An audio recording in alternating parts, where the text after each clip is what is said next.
In his novel, A Scream in the Shadows, St. Lucian author MacDonald Dixon offers a crime story exploring the roots of violence and the stories we often prefer to silence. In this installment of our required reading series, he tells us why these troubling stories need to be told. Part of the NGC Bocas Lit Fest's 4 Days to Change the World. My name is MacDonald Dixon. I'm a writer from St. Lucia.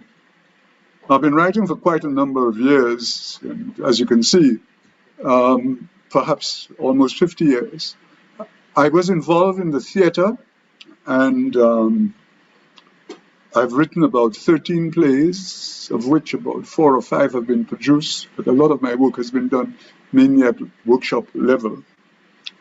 I am better known for poetry. I've written reams and reams of poetry. I first got involved in this discovering a small, flimsy collection when I was in Form 4 at the back of the school library shelf called 25 Poems by a certain Derek Walcott, who I think is well known to Trinidadian audiences because he lived in Trinidad for a number of years. And I came to realize that all this English literature that I was being served at secondary school was, in fact, a stepping stone, because here was in 25 Poems a St. Lucian writer praising the breadfruit while I was learning about poplar and elms. And I realized that the breadfruit leaf was as majestic as an oak leaf or as an elm or poplar. And from that day, I realized that I was going to write. I have written about 8 novels, of which about 4 have been published. The first one was published, I think, in 1999 or 2000, called Season of Mist. I began writing historical novels because I felt that the history that I had done and read in schools did not reflect the history of these islands. And since I could not find contemporary work, and contemporary meaning contemporary of the times of which I was writing, which would have been slavery and so on, I decided that I would write my own based on anecdotes and so that have been handed us down through oral history over a number of years. A lot of the names and so would not be found in the English history or the history of the West Indies that we did at the time. A Scream in the Shadows came to me almost by accident. I saw a newspaper at home, which I had not read, and I began to thumb through it, and I came across a reporter writing on murders of young women in the country that had remained unsolved, and that piqued my interest, and I began digging. I also found 1 or 2 cases where young men were also murdered, brutally murdered, and unsolved. And I began digging, and I came up with this story, which is like a pastiche of all the murders. There is a little of each. I created a fictitious village in the east coast of St. Lucia called Buanef, and I set the story there. The story that most needed to be told was here is a family set in rural St. Lucia, which could be very well rural Trinidad or any other place in the Caribbean. They go to church, they bring up their children in the Christian faith, they were baptized, First Communion, the whole shebang. The couple is even married, which is something rare.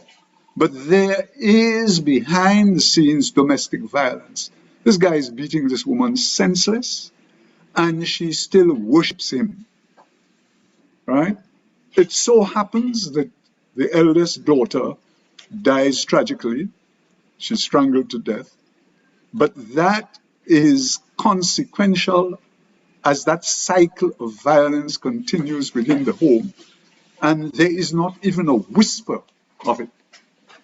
This is the story behind A Scream in the Shadows. I think in this specific case, what I try to do with Scream is to lift the mirror to its age, to show the people, hey, if you continue like this, the cycle of violence is going to continue and continue. You've got to break it. And you've got to break it by the intervention of neighbors speaking and the victims speaking. And they must create fora or forums for those people where they can go and speak of their grievances.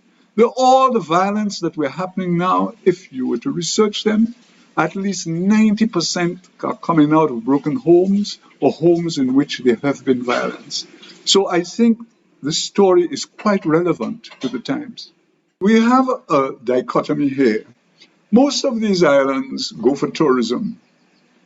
And as a result of this, the real truth is somewhat whitewashed sometimes in order to present this pristine paradise.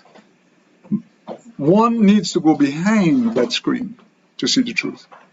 It is not all sun, sea, and sand. In the little hinterlands, the places where the tourists don't go, that off the beaten track, there is a lot to be seen.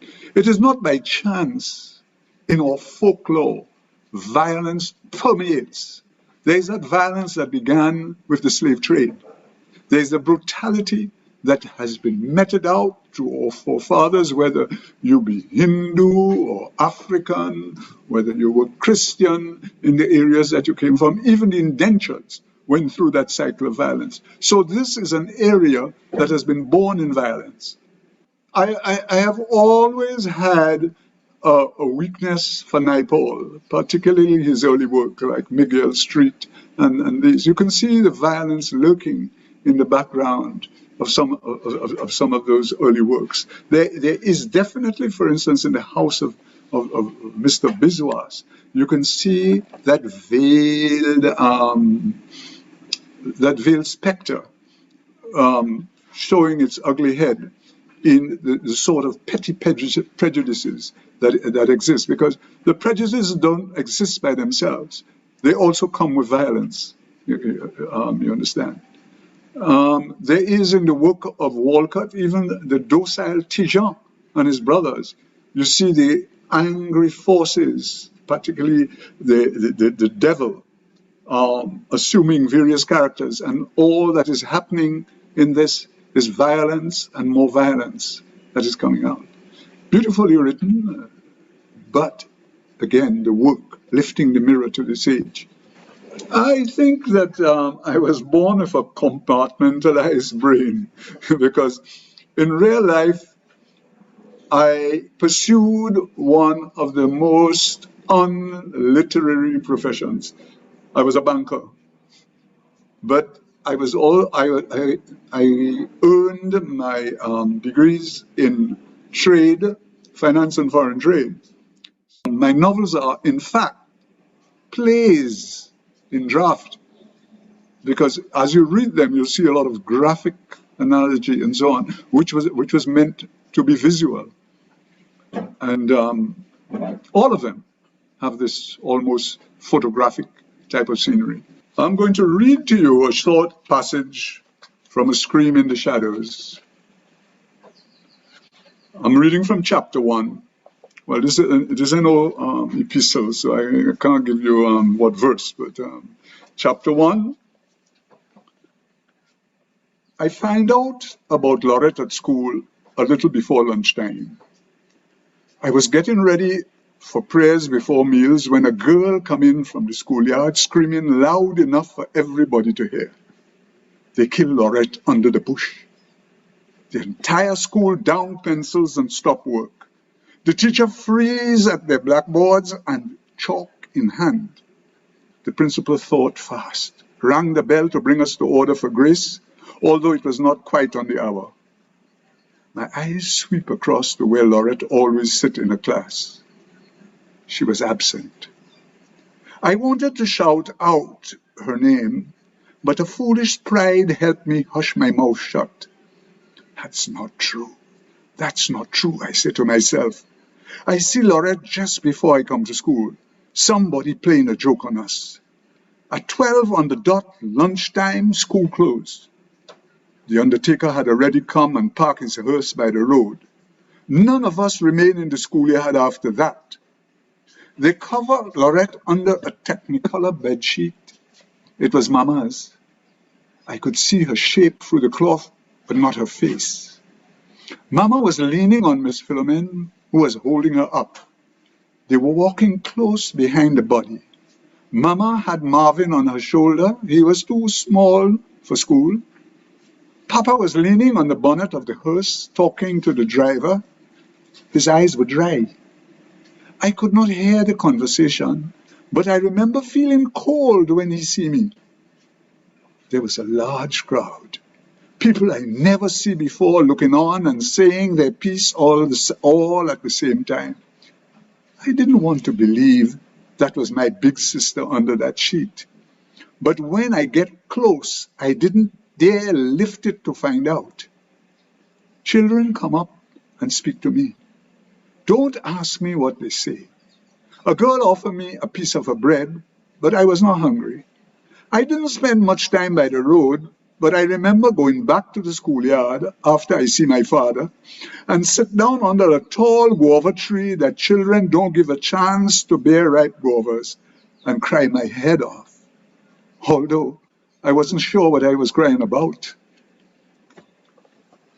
Thank you very much for this exposure, and I hope that I have done justice to the reading and in explaining myself and my work. Thank you.